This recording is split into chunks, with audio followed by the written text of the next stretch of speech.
تو اصل میں یہ حضرت عبداللہ بن عباس رضی اللہ تعالی عنہما کا عمل ہے کہ وہ نماز قصر کرتے تھے اتنا سفر کرتے تو۔ حضرت جابر رضی اللہ تعالی عنہ سے مروی روایت ہے، فرماتے ہیں کہ قال رسول اللہ صلی اللہ علیہ وسلم، اللہ کے نبی نے فرمایا، خیر امتی، میری امت کے بہترین لوگ، الذین اذا اساءوا استغفروا، جب وہ غلطی کر بیٹھتے ہیں تو استغفار کرتے ہیں، جب کوئی گناہ ہو جاتا ہے، غلطی ہو جاتی ہے تو استغفار کرتے ہیں۔ وَإِذَا سَافَرُوا قَاصَرُوا، اور جب سفر کرتے ہیں تو نماز قصر کرتے ہیں۔ وَأَفْطَرُوا، اور افطار کرتے ہیں۔ تو روایت یہ اخرجہ الطبرانی فی الاوسط، طبرانی نے اپنی کتاب الاوسط میں اس کو بیان کیا اور ضعیف سند سے اس کو بیان کیا ہے۔ اور یہ حضرت سعید بن المسیب رحمۃ اللہ علیہ کے مراسیل، وہ حضرت سعید بن مسیب جو ہیں وہ تابعی ہیں، بہت بڑے تابعی تھے، تو وہ اس کو بیان کرتے ہیں۔ اب یہاں اگرچہ یہ روایت تو ضعیف ہے، لیکن یہ مانا کہ وہ ایک اور حدیث ہے جس میں یہ ہے کہ اللہ تعالیٰ پسند کرتے ہیں ان یؤتی رخصہ، کہ اللہ کی رخصتوں کو قبول کیا جائے، کما یحب ان یؤتی عزائمہ، جیسے وہ یہ پسند کرتے ہیں کہ اس کے اصل احکام کو لیا جائے۔ جیسے اصل احکام انسان لیتا ہے عام حالات میں تو اس میں انسان مشقت برداشت کرتا ہے، تو ایسے جب اللہ کی رحمت اس کو سفر کی حالت میں یا عذر کی صورت میں ملتی ہے تو وہ آسانی کو اختیار کرتا ہے، تو اللہ کی رحمت کو اس نے لیا ہے، یہ پسندیدہ پہلو ہے۔ تو اس بنا پر ہم کہتے ہیں کہ نماز قصر کرنا یہ زیادہ بہتر ہے مسافر کے لیے۔ اور پھر یہ بھی کہ اللہ کے نبی نے سفر میں کبھی بھی پوری نماز نہیں پڑھی، تو یہ بھی دلیل ہے کہ نماز کو قصر کرنا یہ زیادہ بہتر ہے، افضل ہے۔ حضرت عمران بن حسین رضی اللہ تعالی عنہما فرماتے ہیں، کانت بی بواسیر، مجھے بواسیر کی بیماری تھی۔ یہ واضح ہے نا بیماری جس میں انسان کی مقعد پہ جو ہے وہ ایسا وہ خاص جو ہے وہ یہ بن جاتے ہیں، وہ پھنسی سی، اس سے خون بہتا ہے۔ تو کانت بی بواسیر فسألت النبی عن الصلاۃ، میں نے اللہ کے نبی سے نماز کے بارے میں پوچھا۔ اب ظاہر ہے کہ کھڑے نہیں ہو سکتے ہوں گے، بعض اوقات مسئلہ ہوتا ہے، اس میں حرکت سے اجتناب بعض اوقات کرنا ہوتا ہے، تو فرمایا صلی قائما، کھڑے ہو کے نماز پڑھو، اصل یہی ہے۔ فإن لم تستطع فقاعدا، ہاں اگر کھڑے ہونے کی طاقت نہیں ہے تو بیٹھ کے پڑھ لو۔ فإن لم تستطع فعلى جنب، اور اگر یہ بھی طاقت نہیں رکھتے تو لیٹ کے پڑھ لو۔ تو یعنی انسان نماز کی معافی نہیں ہے، نماز ہر حال میں پڑھنی ہے، وہ جیسے اس کے لیے ممکن۔ اصل یہ ہے کہ انسان کھڑا ہو کے پڑھے نماز، عذر ہے بیٹھ کے پڑھ سکتا ہے، اور اگر بیٹھ بھی نہیں سکتا تو لیٹ کے بھی پڑھ سکتا ہے، لیکن پڑھنی ہے، معافی نہیں ہے۔ جی اگلی روایت ہے حضرت جابر بن عبداللہ رضی اللہ تعالی عنہ فرماتے ہیں، عاد النبی صلی اللہ علیہ وسلم مریضا، اللہ کے نبی نے ایک بیمار کی عیادت کی۔ فرآہ یصلی علی وسادۃ، آپ نے دیکھا اس کو کہ وہ ایک تکیے پہ نماز پڑھ رہا ہے، آگے تکیہ رکھا ہے، تو فرما بہا، آپ نے اس کو دور پھینک دیا تکیے کو۔ فرمایا صلی علی العرش، زمین پہ نماز پڑھو، ان استطاعت، اگر طاقت رکھتے ہو، وَإِلَّا فَأَوْمِ إِمَاءً، ورنہ اشارہ کر لو، اگر سجدہ زمین پہ نہیں کر سکتے تو اشارہ کر لو۔ یہ اونچی کو چیز رکھ کے تاکہ سجدہ جو ہے سر پورا نہ جھکے اور سجدہ بھی ہو جائے، تو یہ نہیں ہے۔ جیسے ہمارے ہاں یہ کرسیاں، ان کا جو رواج چلا ہے نا، اور اس کے آگے وہ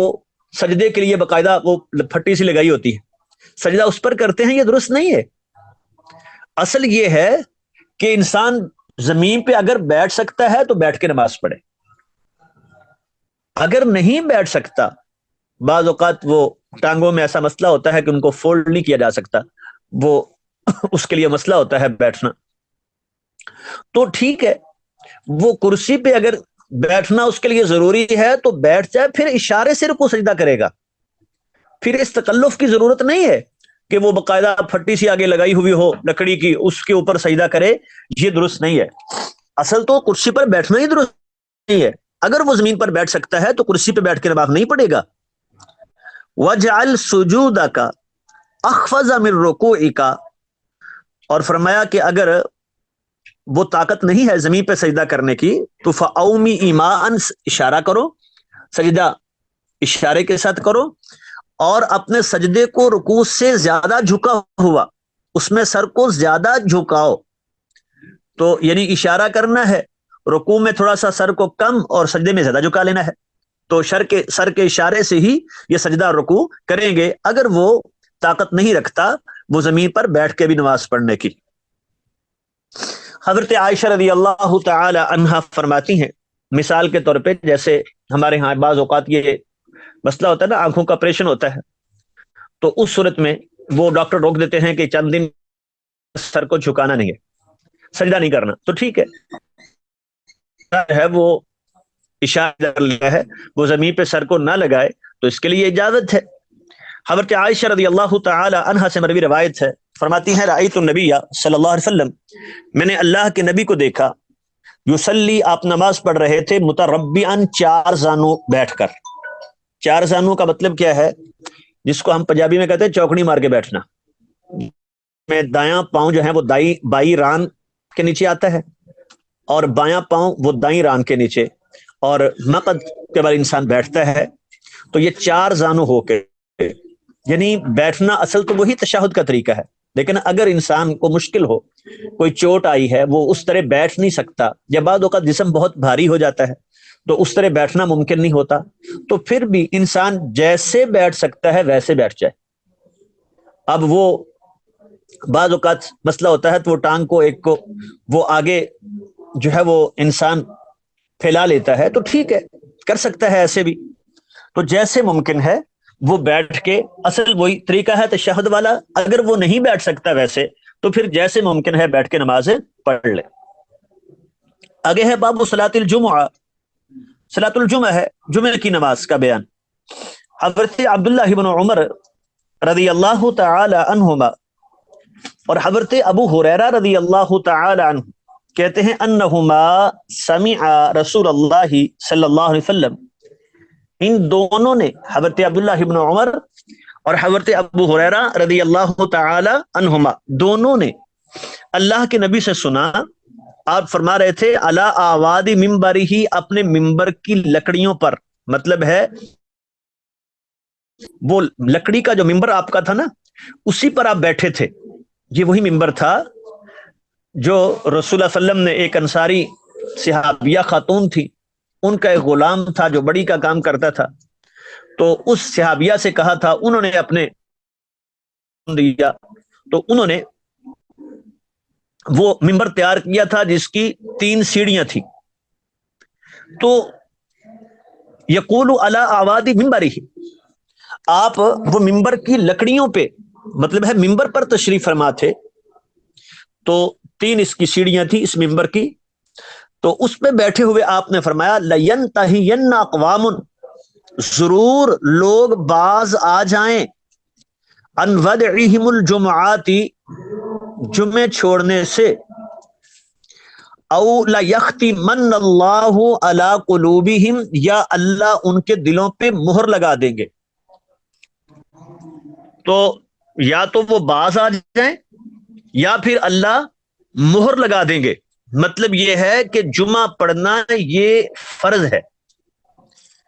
اور اگر اس کو چھوڑنا کبیرہ گناہ ہے. اگر کوئی بغیر عذر کے جمعہ چھوڑتا ہے تو اللہ اس کے دل پہ مہر لگا دیتے ہیں،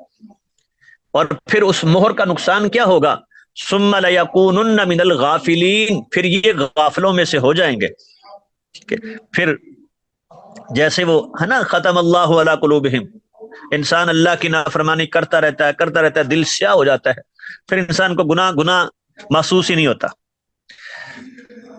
اللہ اکبر. تو اس سے جمعے کی اہمیت معلوم ہوئی کہ جمعہ چھوڑنے سے انسان کے دل پہ جو ہے وہ ایک نقطہ لگ جاتا ہے اور آہستہ آہستہ وہ دل جو ہے وہ سیاہ ہو جاتا ہے، مہر لگ جاتی ہے اس پہ۔ سلمہ ابن الاقویٰ رضی اللہ تعالی عنہ فرماتے ہیں کننا نصلی مع رسول اللہ صلی اللہ علیہ وسلم الجمعہ، ہم اللہ کے نبی کے ساتھ جمعے کی نماز پڑھتے تھے، ثم ننصرف، پھر ہم پھرتے، ولیس للحیطان، اور ابھی دیوار کا مطلب ہے کہ بالکل جو ہے وہ زوال کے فوراً بعد، کہ جب شروع ہوگا نا جو ظہر کا ٹائم ہے، تو دیوار چونکہ چھوٹی ہوتی ہے نا، اس کا سایہ آہستہ آہستہ آتا ہے، جیسے جیسے سایہ بڑھتا ہے تو پھر سایہ آتا ہے، تو ابھی سایہ کو زیادہ بڑا نہیں ہوتا تھا، تو جو ظہر کا ٹائم ہے نا، گویا کہ وہی ٹائم اس کا بنے گا، تو ولیس للحیطان ظل، ابھی دیواروں کا اتنا سایہ نہیں ہوتا تھا کہ نستدل به، ہم وہ سایہ حاصل کر لیں۔ متفق علیہ واللفظ للبخاری وفی لفظ لمسلم، اور صحیح مسلم کے الفاظ ہیں کننا نجمع معه، ہم آپ کے ساتھ جمعہ پڑھتے تھے، اذا زالت الشمس، جب سورج ڈھل جاتا، سورج ڈھل جاتا۔ اگر آج کل کے حساب سے دیکھیں نا تو کوئی 12 بجے کے قریب، 12 سے کوئی 5-10 منٹ، 12:05 پہ، 12:10 پہ آپ کہہ لیں کہ سورج ڈھل جاتا ہے۔ اب یہ ہو گیا زوال، یہاں سے جمعہ شروع ہو، اور وہ اللہ کے نبی کا خطبہ بھی مختصر ہوتا تھا، اگر آپ اندازہ لگائیں 20-25 منٹ کا، تو آپ دیکھیں کہ 12:30 پونے 1 بجے تک نماز بھی پڑھی جائے گی، یہ بنتا ہے ٹائم۔ تو ظاہری بات ہے جب اس وقت تک جمعہ ختم ہو جائے تو ابھی پھر دیواروں کا اتنا سایہ نہیں ہوگا کہ جس سے چلنے والا جو ہے سایہ حاصل کر سکے، تو یہ کہا ہے کہ للحیطان ظل، ابھی دیواروں کا اتنا سایہ نہیں ہوتا تھا، نستدل به، جس سے ہم سایہ حاصل کر سکے۔ متفق علیہ واللفظ للبخاری، اور مسلم میں ہے کننا نجمع معه، ہم آپ کے ساتھ جمعہ پڑھتے، اذا زالت الشمس، جب سورج ڈھل جاتا، ثم نرجع، پھر ہم واپس جاتے، نتتبع الفیء، ہم سائے کو تلاش کرتے تھے، ٹھیک ہے، ہم سایہ ڈھونڈتے، تو یعنی ابھی تھوڑا تھوڑا سایہ ہوتا تھا، تو اب دیکھتے کہ وہ تھوڑا سا سایہ ہے، پاؤں کو جو ہے وہ نیچے سے گرمائش سے بچانے کے لیے وہ وہاں جائیں، پھر وہاں سے آگے ڈھونڈتے، وہ سایہ آ رہا ہے وہاں، جیسے ہوتا ہے نا کہ پتھریلا علاقہ ہو، نیچے زمین گرم ہو، اور ان بیچاروں کے پاس، سب کے پاس جوتے تک نہیں ہوتے تھے پہننے کے لیے، تو پاؤں کو جو ہے وہ گرمی سے بچانے کے لیے، تپش سے، حرارت سے بچانے کے لیے وہ سایہ ڈھونڈتے تھے۔ تو اس سے کیا معلوم ہوا کہ جمعہ جو ہے وہ زوال کے فوراً بعد شروع ہو جانا چاہیے ہی۔ یہ دوپہر کے وقت سونا، اس کو کیلولا کہتے ہیں عربوں کے ہاں، اس کا بھی پورا جو ہے وہ معمول ہوتا ہے، تو ہم کیلولا نہیں کرتے تھے، ولا نتغدى، اور نہ ہی دوپہر کا کھانا کھاتے تھے، الا بعد الجمعہ، مگر جمعہ کے بعد۔ تو کیا معلوم ہوا کہ چونکہ زوال کے فوراً بعد جو ہے وہ یہ جمعہ ہو جاتا تھا، تو اس لیے یہ جو کیلولے والا کام ہے اور کھانے والا ہے، یہ نماز کے بعد ہوتا تھا، نماز سے پہلے نہیں۔ ویسے بھی صحابہ جمعے کے دن تو کوشش کرتے تھے کہ اول وقت میں ہی مسجد میں پہنچ جائیں، تو اس لیے وہ جمعہ بھی شروع ہونے سے پہلے مسجد میں پہنچتے، اللہ جتنی توفیق دیتا عبادت کرتے، پھر جمعے سے فارغ ہوتے، پھر آ کے جو ہے وہ کھانا بھی کھاتے اور کیلولا بھی کرتے۔ اور وفی روایت، ایک روایت کے الفاظ ہیں، فی عہدی رسول اللہ صلی اللہ علیہ وسلم، اللہ کے نبی کے زمانے میں ہم ایسا کرتے تھے۔ اگلی روایت ہے، حضرت جابر بن عبداللہ رضی اللہ تعالی عنہ فرماتے ہیں، ان النبی صلی اللہ علیہ وسلم کان یخطب قائما، اللہ کے نبی کھڑے ہو کے خطبہ دیتے تھے، فجاءت عیر من الشام، شام سے ایک قافلہ آیا، کہ وہ شروع کی بات، مدینہ میں ذرا قحط سالی بھی چل رہی تھی، تو آپ جمعہ پڑھا رہے تھے، تو کسی نے وہ آواز دے کے پکار کے کہا کہ وہ شام سے گندم وہ جو اناج لے کے قافلہ آ گیا ہے، تو لوگ بھاگے. جیسے ہمارے ہاں یہ چیز کوئی شارٹ ہو جائے نا، چینی شارٹ ہو جاتی ہے تو لائنیں لگ جاتی ہیں، لوگ سارا سارا دن کی جو ہے وہ اپنے کام چھوڑ کے تو وہ چینی لینے کے لیے وہاں کھڑے ہوتے ہیں. تو لوگ جو ہے وہ دوڑے کہ ہم وہ غلہ خرید لیں. چند لوگ باقی رہ گئے. تو یہ ہے فجاءت عیر من الشام، شام سے ایک قافلہ آیا. فن فتل الناس الیہا، لوگ اس کی طرف بھاگ گئے. ٹھیک ہے. حتی لم یبق الا 12 رجلا، صرف 12 لوگ باقی رہ گئے. یہی بات اللہ نے قرآن مجید میں کی ہے کہ ترکو کا قائمہ، وہ سورہ جمعہ میں انفضوا الیہا کہ یہ اس کی طرف بھاگتے ہیں، وترکو کا قائمہ، آپ کو کھڑا ہوا چھوڑ جاتے ہیں. قل ما عند اللہ خیر من اللہو ومن التجارہ، انہیں کہیے جو اللہ کے پاس ہے وہ تجارت سے اور تمہارے کھیل کود سے کہیں بہتر ہے. تم نے وہ اللہ کے پاس جو اجر تھا اس کو چھوڑ کے تم اس طرف چلے گئے کہ تجارت میں کوئی فائدہ ہو جائے. تو اب اس سے جو اصل بات بیان کرنا مقصود ہے، ایک تو یہ کہ یہ خطبہ جمعہ کھڑے ہو کے اللہ کے نبی کا معمول تھا.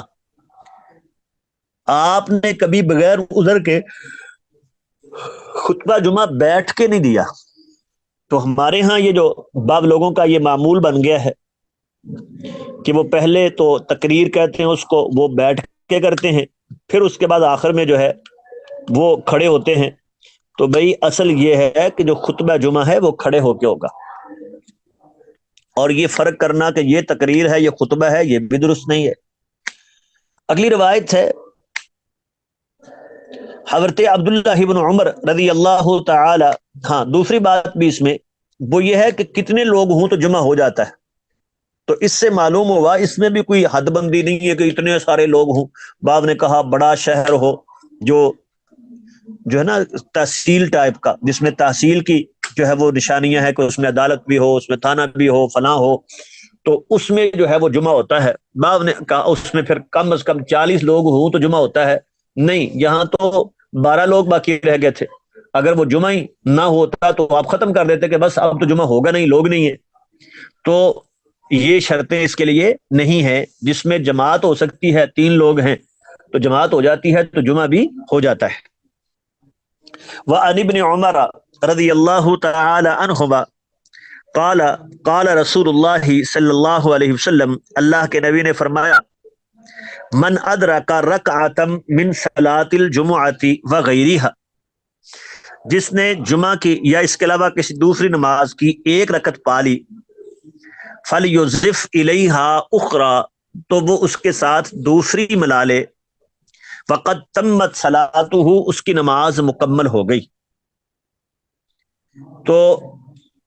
اب یہاں فلیضف الیہا اخرى، وہ دوسری ملا لے. بعض علماء نے تو اس کا مفہوم یہ لیا ہے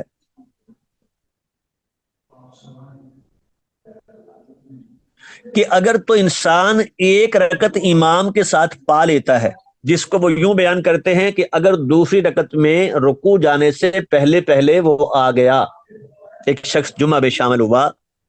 اگرچہ خطبے کا اجر اس کو نہیں ملا لیکن جمعہ اس کا ہو گیا، وہ 2 رکعتیں پڑھے گا بس. اور جو شخص وہ دوسری رکعت کے رکوع کے بھی بعد آیا، یعنی ایک رکعت امام کے ساتھ اس نے نہیں پائی، وہ ظہر کی نماز پڑھے گا، وہ پھر اس کی جمعے کی نماز وہ اس کے لیے نہیں ہوگی.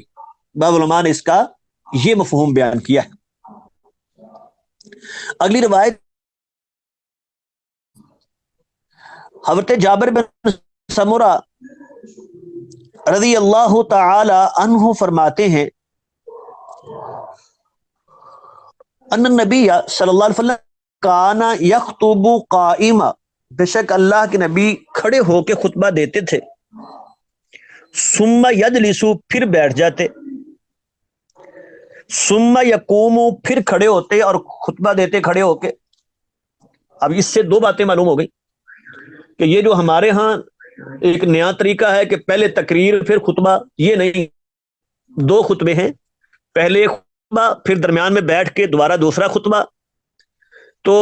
اور دوسری بات یہ ہے کہ ہمارے ہاں دوسرے خطبے میں صرف دعائیں ہی محدود ہو گئی ہیں کہ بس دعائیں اس میں پڑھنی ہیں اور کچھ نہیں. حالانکہ دونوں خطبے ہیں، اس میں بھی کچھ نہ کچھ بیان کرنا چاہیے. فمن کا جو تجھے یہ بتلائے انہو کانا یخطب جالسن کہ آپ بیٹھ کے خطبہ دیتے تھے، فقد کاذبا اس نے جھوٹ بولا ہے، اس کی بات نہ مانو. اللہ کے نبی بیٹھ کے خطبہ نہیں دیتے تھے. اسی طرح صحابہ، آپ کے خلفاء کا بھی یہی معمول ہے، وہ بھی کھڑے ہو کے خطبہ دیتے تھے.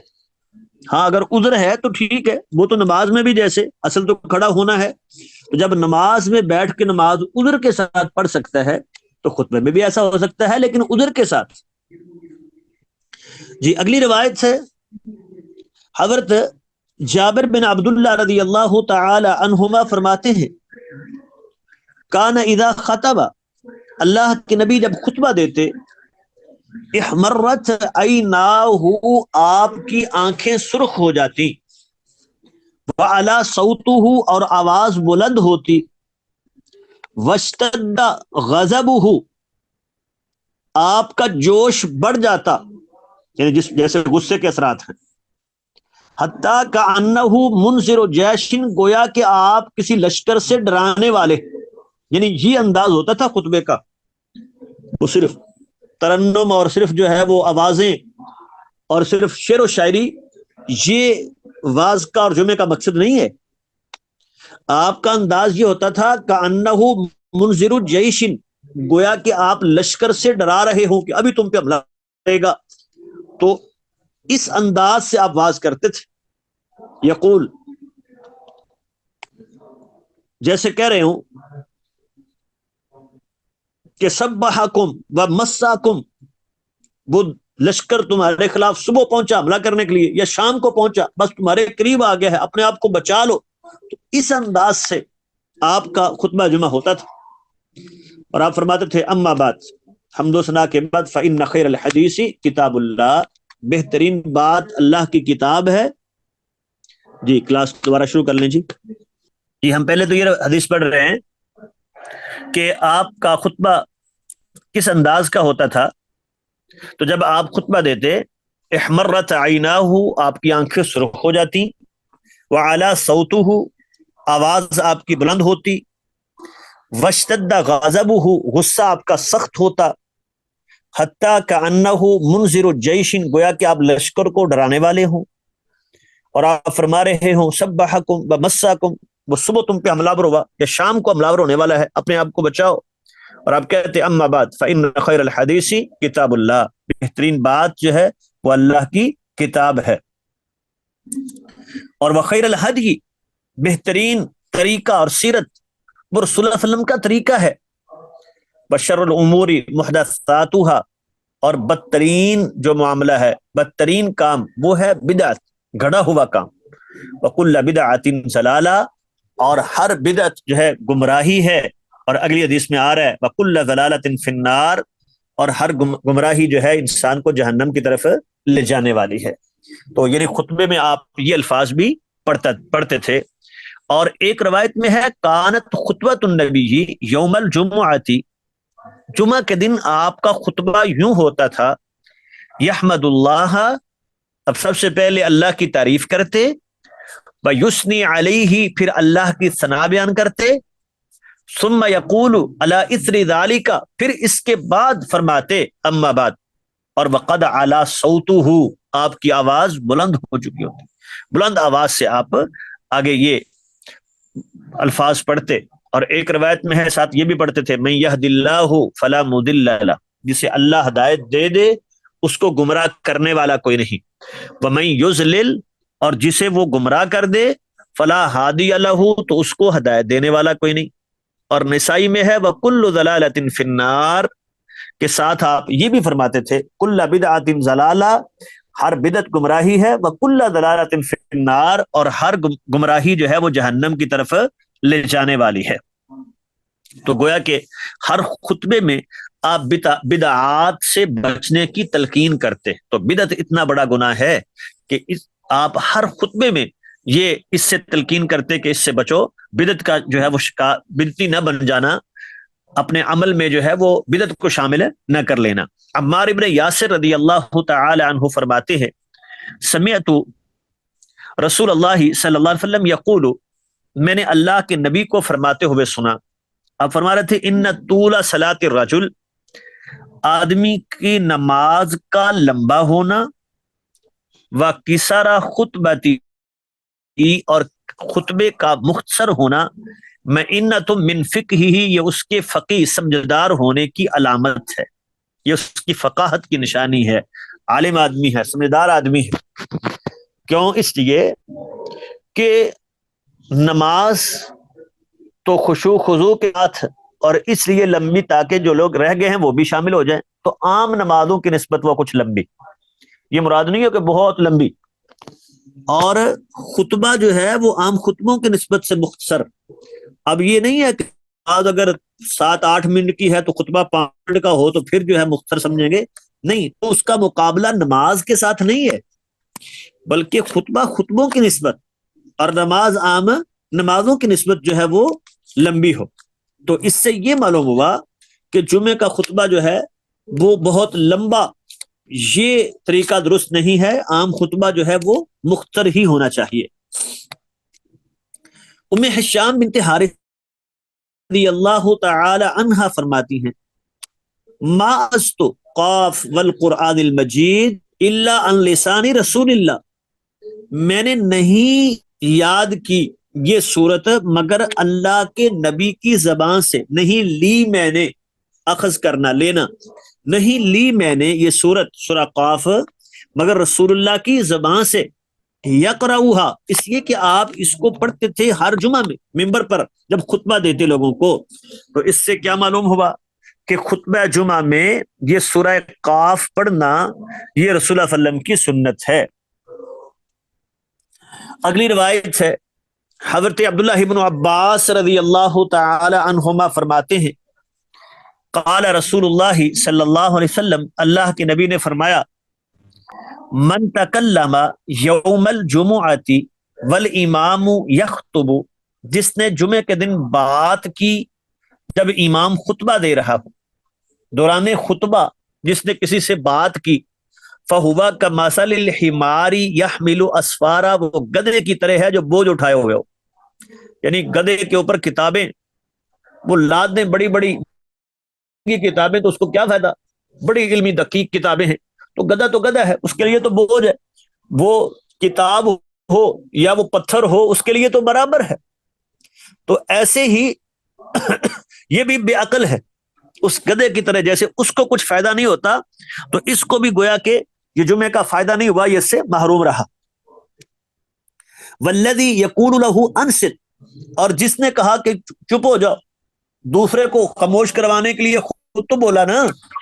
تو لیست لہ جمعہ، اس کا بھی جمعہ نہیں ہوگا۔ یہ اتنی اہمیت ہے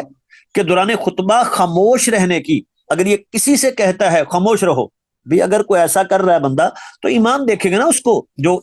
امام خطبہ دے رہا ہے وہ اس کو اشارہ کرے گا، اس کو کہہ دے گا، کوئی دوسرا بندہ اس کو کہتا ہے تو یہ اپنا جمعہ کیوں ضائع کرے؟ اور جس نے کہا کسی سے انصت، خاموش ہو جا، لیست لہ جمعہ، اس کا جمعہ نہیں ہوگا۔ رواہ احمد باسناد لا بأس بہ، اس کو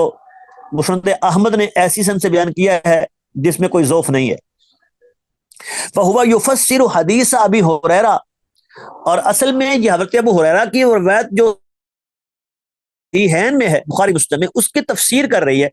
اس میں یہ ہے کہ اذا قلت لصاحبک انصت، جب تو نے اپنے ساتھی سے کہا چپ کر جا جمعے میں،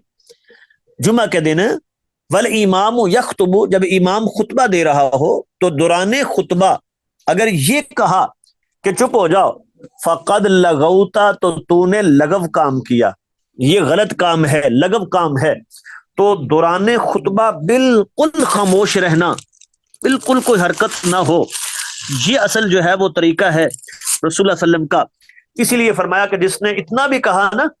کہ چپ کر جا، تو وہ بھی اپنے جمعے کا اجر کو ضائع کر بیٹھا۔ حتیٰ کہ ایک حدیث میں بہت بڑا اجر بیان ہوا ہے، جس میں ہے کہ اللہ کے نبی نے فرمایا من غسل واغتسل، جو بندہ وبکر وابتکر، اور جلدی آئے، ومشا، ولم یرکب پیدل چلے سوار ہو کے نہ آئے، ودنا من الامام امام کے قریب ہو کے بیٹھے، ویستمع ما قال الامام فیہ ولا یلہ امام کی بات کو پوری توجہ دھیان سے سنے، یہ 5 کام بنتے ہیں، تو جو یہ کر لے تو وہ کان لہ بکل خطوۃ عمل ناتم من صیامھا و قیامھا، اس کو ہر قدم کے بدلے میں 1 سال کے روزوں کا، 1 سال کی نمازوں کا اجر ملتا ہے۔ اتنی بڑی بات ہے جمعہ کے دن جو ہے وہ یہ اہتمام کرنا کہ انسان وہ ایک تو غسل کرے، پھر جمعہ پہلے حصے میں، یوں سمجھے جمعہ شروع ہونے سے پہلے وہ مسجد میں پہنچے، اور پھر جو ہے وہ پیدل چل کے آئے، پہلی صف میں بیٹھے، جہاں وہ یہ نہیں کہ پیچھے آج کل دھوپ ذرا اچھی لگتی ہے تو باہر بیٹھ جاؤ، اندر جو ہے جمعہ ہو رہا ہے تاکہ میں ذرا دھوپ سے لطف اندوز ہو جاؤں، نہیں، امام کے متصل اس کے ساتھ ہو کے بیٹھے جتنا ممکن ہے، اور پھر توجہ دھیان سے اس کی بات کو سنے، بس یہ اتنے کام ہے آسان آسان، یہ کر لے تو ہر قدم کے بدلے جو ہے 1 سال کی نمازوں کے، 1 سال کے روزوں کا اجر مل جائے گا۔ یہ اگلی روایت ہے، حضرت جابر بن عبداللہ رضی اللہ تعالی عنہ فرماتے ہیں، داخل رجل یوم الجمعہ، ایک آدمی وہ آیا جمعہ کے دن، والنبی صلی اللہ علیہ وسلم، اللہ کے نبی وہ خطبہ دے رہے تھے، فقال صلیتا، آپ نے پوچھا نماز پڑھی ہے تو نے؟ قال لا، اس نے کہا جی نہیں، ما قم فصلی رکعتین، کھڑے ہو کے 2 رکعتیں پڑھو پہلے۔ 4 باتیں اس حدیث سے معلوم ہوئی۔ نمبر 1، امام جو ہے وہ ضرورت کے وقت کسی بندے سے بات کر سکتا ہے، ویسے تو خاموش رہنا ہے، لیکن امام اگر وہ مقتدی سے بات کرتا ہے ضرورت کی تو وہ کر سکتا ہے ایک۔ دوسری بات یہ ہے کہ مقتدی اس کو جواب دے سکتا ہے، ویسے منع ہے یہ بھی بات، چپ کرنا بھی کسی کو نہ کہے، لیکن امام کچھ پوچھتا ہے تو یہ امام کو جواب دے سکتا ہے۔ اور تیسری بات، تحیت المسجد جو ہے یہ چاہے خطبہ ہو رہا ہو، یہ 2 رکعتیں پڑھ کے بیٹھنا ہے۔ ہمارے یہاں کیا کرتے ہیں لوگ، بیٹھ جاتے ہیں جب وہ درمیانی وقفہ ہوتا ہے نا، درمیان میں امام بیٹھتا ہے تو اس وقت کھڑے ہو کے 2 رکعتیں شروع کر دیتے ہیں، نہیں، بلکہ 2 رکعتیں پڑھ کے بیٹھنا ہے اگر خطبہ ہو رہا ہے تو۔ اور چوتھی بات یہ ہے کہ اگر کوئی شخص غلطی سے یا بھول گیا تحیت المسجد پڑھے بغیر بیٹھ گیا تو وہ دوبارہ کھڑا ہو کے پڑھے گا، بیٹھنے سے تحیت المسجد فوت نہیں ہوگی، کیونکہ یہ بیٹھ گیا تھا تو آپ نے پھر اسے کہا کہ بھئی قم فصلی رکعتین، کھڑے ہو کے 2 رکعتیں پڑھو، یہ نہیں کہ اب تو بیٹھ گیا اب تو نہیں پڑھ سکتا۔ تو اگر وہ غلطی سے لا علمی میں یا بھول کے بیٹھ گیا ہے تو بھی یہ 2 رکعتیں کھڑے ہو کے پڑھے گا۔ اگلی روایت ہے حضرت عبداللہ ابن عباس رضی اللہ تعالی عنہما، حدیث کے راوی ہیں، وہ کہتے ہیں کہ اللہ کے نبی کانا یقرأ صلاۃ الجمعہ، آپ جمعہ کی نماز میں سورۃ الجمعہ اور منافقین پڑھتے تھے۔ تو یہ بعض روایتوں میں سورہ جمعہ سورہ منافقین کا ذکر ہے، اور بعض روایتوں میں سورہ اعلیٰ اور غاشیہ کا ذکر ہے، تو اس کا مطلب ہے کہ دونوں سے کوئی بھی پڑھی جا سکتی ہیں، یا وہ پڑھ لے یا یہ پڑھ لے، دونوں اللہ کے نبی سے ثابت ہے۔ اسی لیے اگلی حدیث ہے، وَلَهُ عَنِ النُّعْمَانِ بن بشیر، حضرت نعمان بن بشیر رضی اللہ تعالی عنہ سے روایت ہے کہ اللہ کے نبی کانا یقرأ فی العیدین، عیدین میں، جمعہ میں، سبح اسم ربک الاعلی اور هل اتاک حدیث الغاشیہ، یہ پڑھا کرتے تھے۔ تو وہ بھی پڑھ سکتا ہے، یہ بھی پڑھ سکتا ہے۔ حضرت زید ابن ارقم رضی اللہ تعالی عنہ حدیث کے راوی ہیں، فرماتے ہیں صلی النبی صلی اللہ علیہ وسلم العید، اللہ کے نبی نے عید کی نماز پڑھی، ثم رخص فی الجمعہ، پھر جمعے کی رخصت دے دی، فقال، اور فرمایا من شاء ان یصلی فلیصلی، جو پڑھنا چاہتا ہے وہ پڑھ لے جمعہ۔ کیا معلوم ہوا، اگر جمعہ کے دن عید آ جائے اور عید پڑی ہے تو اب جمعہ کی اجازت ہے، مسجد میں جمعہ ہوگا، امام جمعہ پڑھائے گا، مفتیوں کو اجازت ہے، جو پڑھنا چاہتا ہے وہ جمعہ میں بھی شامل ہو جائے، جو نہیں آیا وہ ظہر کی نماز پڑھ لے تو یہ ٹھیک ہے، اس کو اجازت ہے۔ اگلی روایت ہے، حضرت ابو ہریرہ رضی اللہ تعالی عنہ فرماتے ہیں کہ رسول اللہ صلی اللہ علیہ وسلم نے فرمایا، اذا صلی احدکم الجمعۃ، جب تم میں سے کوئی جمعہ کی نماز پڑھے، فلیصلی بعدها اربعا، اسے چاہیے کہ وہ جمعے کے بعد 4 رکعتیں پڑھے۔ یہ اگلا مسئلہ آ گیا کہ جمعے کے بعد کتنی رکعتیں پڑھنی ہے۔ تو اس حدیث میں یہ ہے کہ 4 رکعتیں پڑھے، بعض روایتوں میں 2 رکعتوں کا ذکر ہے۔ تو اسی لیے ابن تیمیہ رحمۃ اللہ علیہ وہ کہتے ہیں کہ اگر گھر پر پڑھے تو 2 پڑھے اور مسجد میں پڑھے تو 4 پڑھے، تو چونکہ دونوں حدیثیں ہیں دونوں پر عمل ہو جائے گا۔ اور یہی وجہ ہے کہ حضرت عبداللہ ابن عمر رضی اللہ تعالی عنہما وہ بھی ایسے ہی کیا کرتے تھے، ٹھیک ہے، کہ اگر وہ گھر میں پڑھے تو 2 اور مسجد میں پڑھے تو 4۔ ویسے بھی چونکہ نوافل جو ہے نا وہ گھر میں پڑھنا افضل ہے۔ جی اگلی روایت ہے، حضرت صائب بن یزید رضی اللہ تعالی عنہ فرماتے ہیں کہ اللہ کے نبی نے انہیں کہا تھا، اذا صلیت الجمعہ، جب تو جمعے کی نماز پڑھ لے، فلا تصلھا بصلاۃ، تو اور نماز کے ساتھ اس کو نہ ملاؤ۔ ادھر سلام پھرا، ساتھ ہی اسی جگہ پر فوراً اللہ اکبر کہہ کے سنتے شروع کر دی، نہیں، فوراً بعد نماز دوسری کو اس کے ساتھ نہ ملاؤ، حتیٰ کہ بات کر لو یا وہاں سے نکل جاؤ، یعنی جگہ چینج ہو جائے یا بات چیت کر کے درمیان میں وقفہ واضح ہو جائے۔ کہتے ہیں فإن رسول اللہ صلی اللہ علیہ وسلم، اس لیے کہ اللہ کے نبی نے امرنا بذالک، ہمیں اس کا حکم دیا ہے، اللہ نوصل صلاۃ، کہ ہم نہ ملائیں کسی نماز کو بصلاۃ، دوسری نماز کے ساتھ، حتی نتکلم او نخرج، یہاں تک کہ یا ہم بات کر لیں یا وہاں سے نکل جائیں۔ تو یہ صرف جمعہ نہیں، عمومی نماز کے ساتھ بھی ایسی ہے معاملہ کہ فرضوں کے بعد فوراً اسی جگہ پہ کھڑے ہو کے سنتیں، تو لگے گا جیسے غلطی ہوئی تھی اس کو، یہ پچھلی نماز کے ساتھ ملا رہا ہے، تو ایسے نہ ہو، بلکہ درمیان میں کوئی بات کر کے یا وہاں سے اٹھ کے جگہ چینج کر کے، تاکہ قطاع جو ہے وہ واضح ہو جائے، پھر وہ سنتیں پڑھنا چاہتا ہے یا اور پڑھنا چاہتا ہے تو پڑھے۔ اگلی روایت ہے، حضرت ابو ہریرہ رضی اللہ تعالی عنہ فرماتے ہیں کہ رسول اللہ صلی اللہ علیہ وسلم نے فرمایا، من اغتسل، جس نے غسل کیا، ثم اتى الجمعۃ،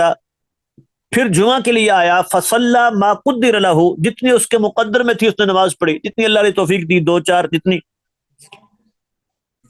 ثم انصت، پھر خاموشی سے بیٹھا، حتی یفرغ الامام من خطبتہ، حتی کہ امام اپنے خطبے سے فارغ ہو گیا، پورا خطبہ خاموشی سے بیٹھا رہا، غفر له ما بینہ وبین الجمعۃ الاخری، تو ایک جمعے سے دوسرے جمعے تک اس کے گناہ معاف کر دیے جاتے ہیں، وفضل ثلاثۃ ایام، اور 3 دن مزید بھی 10 دنوں کے گناہ اس کے معاف ہو جاتے ہیں۔ اور یہ بات پہلے بھی بیان ہو گئی ہے کہ اس سے مراد کیا ہوتا ہے، عام طور پہ صغیرہ گناہ مراد ہوتے ہیں۔ وعنہ رضی اللہ تعالی عنہ، انہی سے روایت ہے کہ اللہ کے نبی نے یوم الجمعہ،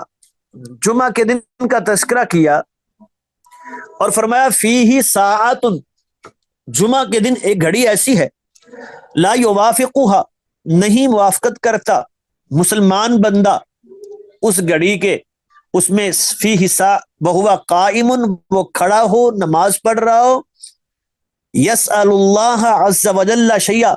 اللہ سے کچھ مانگے اللہ آتاہ ایاہ، مگر اللہ اس کو دے دیتے ہیں، وہ اس گھڑی میں جو مانگتا ہے اللہ اس کو عطا کر دیتے ہیں۔ وَأَشَارَ بِيَدِهِ يُقَلِّلُهَا، اور ہاتھ سے حضرت ابو ہریرہ رضی اللہ تعالی نے اشارہ کر کے بتایا وہ گھڑی مختصر ہے، یا اللہ کے نبی نے اشارہ کر کے بتایا کہ بھئی وہ گھڑی مختصر ہے، اور اسی لیے صحیح مسلم میں وضاحت ہے وَهِيَ سَاعَةٌ خَفِيفَةٌ، وہ مختصر سی گھڑی ہے، تھوڑے ٹائم کے لیے ہے۔ اب وہ گھڑی کب ہے، اس حوالے سے آگے ہم پڑھیں گے انشاءاللہ، مختلف اس میں اقوال ہیں۔ تو یہ گھڑی بعض نے کہا ہے کہ وہ دوران خطبہ ہے، بعض نے کہا عصر کے بعد ہے، یہ انشاءاللہ ہم اگلے سبق میں دیکھیں گے۔